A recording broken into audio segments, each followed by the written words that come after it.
Speaking of Field of 68, he's Rob Dauster. He joins us now at Rob Dauster on Twitter. Rob, I hope you're less hungover than I am. I am struggling here over the last 30 minutes here following the Super Bowl. How's that chorizo, queso, and short ribs that you cooked up yesterday? How's that sitting? It was sitting a lot better last night. It's it's been one of those mornings where the stomach's rumbling quite a bit. I think that we need to make the Monday after the Super Bowl be a national holiday. I don't know how people are expected to work on a day like this. I'm with you, but isn't next Monday President's Day? Like at a certain point, like how many national holidays are we going to have here? Move President's Day up a week. Move it up a week. Let's make every Monday a national holiday. Yeah, but even if that was the case, fellas like you, me, that have to keep the college basketball content machine rolling, we're not getting Mondays off. Yeah, you're probably right. That's the case. You're probably right. And if Mondays are a federal, how about this? If Mondays are a national holiday, your kids are in the house right now. Yeah, that's a good point. You know what? Let's make it be a 6-day school week. Exactly. So, I'm all too thrilled that kiddos at school, both of them right now. I got a 3-year-old who's in pre-K, although my wife is on her way to pick him up in short order here. Thanks for joining us, buddy. I'm gonna go broad here. I'll lead us off because I'm interested to see what your takeaway will be. We started the show saying it was an okay weekend in men's college basketball. Obviously, it wasn't great, wasn't terrible. It was just okay, right? So to you, coming out of the weekend, what's the biggest result, story, talking point? Number one. For you, what is it? I think it's probably Memphis and Penny Hardaway and them finding a way to get a win at Houston, even though the Houston was shorthanded. I think that's going to look good enough on resumes that it's going to, at the very least, get them in the conversation when it comes to an NCAA tournament. And with how much we spoke about that team heading into the season, how big of a talking point they were early on in the year with all of their losses, the star power that they have, I think Memphis being relevant again, one, it's a good thing for college basketball just generally. Two, it's probably a good thing for CBS Sports and Gary Parrish because now the one thing that he really knows he's going to be able to talk about quite a bit. But it's fascinating to me, right? Think about it like this. We got Penny Hardaway. You got Larry Brown. You got Rasheed Wallace. You got Imani Bates. You got Jalen Duren. And the guy for Memphis is a 25-year-old transfer from Evansville that left that program after an 0-18 season in the Valley. It's such a weird team, such a weird kind of narrative arc for that program this year. I haven't asked Norlander this specifically, but off the top, we were discussing the JTT injury at Baylor and how, the Bears' chances at repeating significantly become even more hampered. What Rutgers, though, has been able to do, and Steve Pikiell now 3 top 25 wins this year, something Rutgers has never done. I'm just curious, that part of the country, you're the head coach of Rutgers men's basketball. Like, is this a guy that is going to possibly entertain some other offers? There's some big jobs. I'm thinking about Maryland. Who knows what's going to happen at Georgetown? I think there's some other, influences there. But can this guy be a fit anywhere else? I think of Chris Beard leaving Texas Tech to go to Texas. Why can't Pikiell leave to go to Maryland if the Terps were, going to look into that? Yeah, I guess it would make sense. But, as good as this last week was for him, he also lost to Lafayette at home. He also lost to UMass. There's a very real chance. The 3 wins that he got back-to-back, the top 25 wins, I don't even think that has them in the tournament yet. They're still outside the top 80 in the net. So, if you can't – I don't know if you're Maryland and you just had trouble with a guy that wasn't living up to expectations. Can you go and get someone that may or may not be able to get to the tournament this year with all of those wins that he has? Now, I think that they'll probably find a way to get it done. Like you went at Wisconsin, that's really, really impressive, and that's not an easy thing to do, and I want to give them all the credit in the world for that. But I still think that they have a little bit of work to do to get in the dance. You mentioned Everyday John, though, Jonathan Chanwachachua. That injury, I think, is going to be a little bit more impactful than maybe people realize because he's not the biggest name with that team, but there's that group basically played 8 guys in an ideal world, and all 8 of those guys had a very specific job and a specific role to do. And it was Everyday John and Flo Thamba kind of rotating through at the 5 spot, which now means you're either going to have to try to reinvent the wheel and play a completely different way with Jeremy Sohan or Kendall Brown at the 5, or run Flo Thamba out there for like 35 minutes a night. So I think that's really going to change the way that Baylor does things. And when we're getting into the dog days of the season, the stretch run of the season, there's 3 weeks left before we get into these conference tournaments. This is not the time when you want to try to refigure out what you want to do. You want to be fine-tuning things. You want to be making sure that you get guys healthy. You don't want to have to worry about, okay, what are we going to do now that one of our 5 men is not available to play? So I think that significantly lowers what Baylor's ceiling could be this season without having him there. And he's the heart and soul of that team, man. That's such a brutal injury for a kid that it seems like nobody has a bad word to say about. Let me ask you this. So, man, on the note of Baylor, let's get to teams we trust. So I'm going to give you 4 teams here.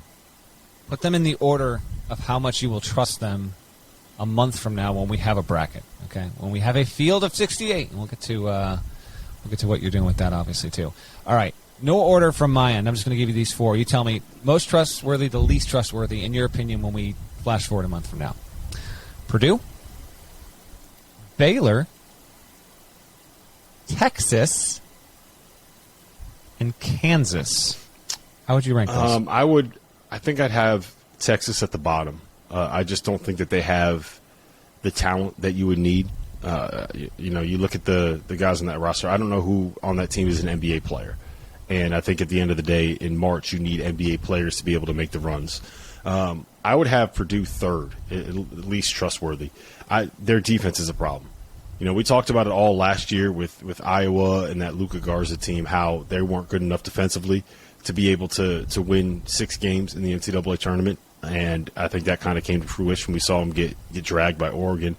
This Purdue team is worse on the defensive end, according to KenPom's metrics, than that Iowa team was. Norlander, I got a stat for you. We could do a little bit of trivia time here if you want. So, do you know the team that in the KenPom era that had the lowest adjusted defensive efficiency ranking heading into the NCAA tournament to go and win a national title? Yeah, I think it's – okay, so give me 2 guesses here. Because, again, this is an important factor, is going into the tournament. I think sometimes people will discuss about these KenPom rankings, and they're talking about it after the tournament's been played. Obviously, if you make it far, like you're – anyway, UConn 2014 is my first guess. No, I think they were actually top 10 in defensive efficiency heading in. They had the lowest offensive efficiency heading into the tournament to win a title. That's what it is. Okay, they had the lowest. So which one's the lowest defensive? So this is the lowest team in efficiency that won it. Yes. All right, let me think back here. I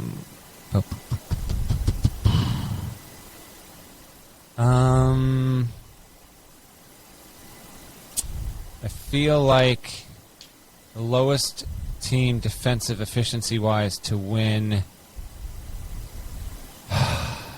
UConn. I don't think it's any. I don't think because I feel like 14 was the worst. Now I could wind up being wrong here, but I'm going to say. I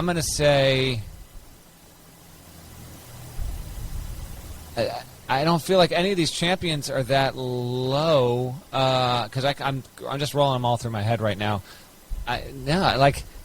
It's wild how many of these teams that just spring to mind as good national championship teams on the defensive end. So I'm going to blindly say Maryland 02, but I don't even think that's it. No, it was North Carolina in 2009, the year they had Hansbrough and Ty Lawson and Ellington. Yeah, they were 39th heading into the tournament. In 2015, Duke was 37th heading into the tournament in adjusted defensive efficiency. Purdue, right now, is I got KenPom up right now on my computer screen, 116th. That's a problem. That's a problem. So that's why they're third on my list. I would say right now Baylor I'd have the second most trustworthy one, just because we got to see what they're going to be able to do with some of these moving pieces and whether or not L.J. Cryer and Adam Flagler are going to be healthy. So I would trust Kansas. As weird as it sounds, a team that doesn't really have a point guard, doesn't really have a 5-man. Exactly. I think I'm going to trust You're Kansas. You're going to trust a team that doesn't have a point guard more than any of the other ones in the NCAA tournaments? Now, that speaks to the coach. I understand that, but, man, I don't know. Kansas is interesting to me because I really like what they have overall. I do. And Ochai Agbaji, come on, man. There are not as many players as him that are as reliable, as smooth, up for the moment, shooting 45% from 3, 59% from 2, and is a top 5 National Player of the Year kind of guy right now. But this team defensively overall, it's a subpar Kansas team on that end of the floor. Yeah, they are. But Jalen Wilson's getting a little bit better. He's been playing some of his best basketball of his career over the course of the last 3 weeks. Christian Brown's been awesome. They have everything that you would need out of a wing. And I think I'm at a point where I trust DeJuan Harris enough to be able to do what they need him to do, to be able to win games. Now, I don't know if they're going to blow anybody out, and I don't think I'd have any of those 4 teams as like my top 4 teams in college basketball that I think can go out and win a national title this year. But yeah, to me, I cannot ride with Purdue because of what happens defensively. They're not going to be able to get enough stops to survive the one night during that run when they shoot 4 for 20 from 3 or whatever it was that they shot against Michigan. They've let Xavier Johnson and Rob Finney and Devontae Jones and Eli Brooks. They let those guys look like All-Americans. You can't, like, those dudes aren't All-Americans. You got to be better than that defensively. Conversation about Obanji has entered the chat here. So who is your player of the year right now, Rob? I think I would probably go with Johnny Davis in the moment right now, just because I think, like, if you take him off of Wisconsin, what is that team? Right, with him, they're probably a top 3 or 4 seed. Without him, I don't know what they are, and I can't get those performances at Michigan State and at Purdue and against Houston when Houston was full strength in the relocated Maui Invitational. I mean, he was just so dominant in those games. I think second on my list would be Oscar Tshiebwe, and it feels very weird picking a guy that I think is, and I mean this with the utmost respect, like a glorified role player. It feels weird saying that he would be second on the list, but I think that's kind of what my top 2 is at this point. And I don't know. Okay. I don't know where else what do you guys think? No, listen. Okay, so Oscar Tshiebwe is the pick right now. He is averaging 16.4 points and 5.3 rebounds, and he's averaging 2 steals and a block and a half a game for a team that is at worst a 2 seed right now, and you can make a case as a 1 seed, obviously.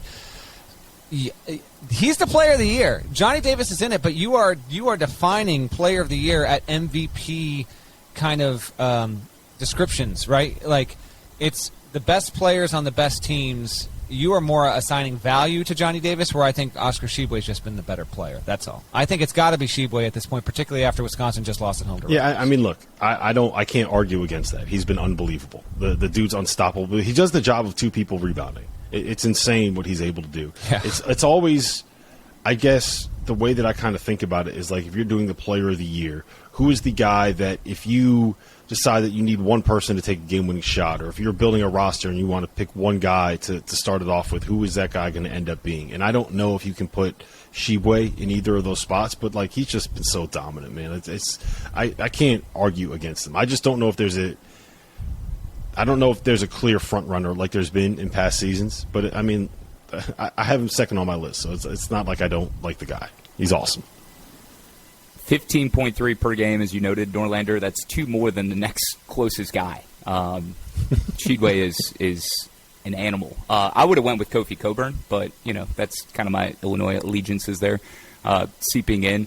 But no, Tshiebwe, not a bad pick, and Johnny Davis, yeah, it's hard to ignore what he's done. Do you have anything else, Norlander? Because I want Rob to be able to have the floor to plug all the great things he's doing with the field. No, this is what I'm asking right now. Okay, so my buddy Rob here is building a college basketball media empire. So if you are not already familiar, yes, Rob is. We got the shirt on right here. We're gonna have to get you some. I got you a shirt, right? Exactly. Nor, did you get a shirt?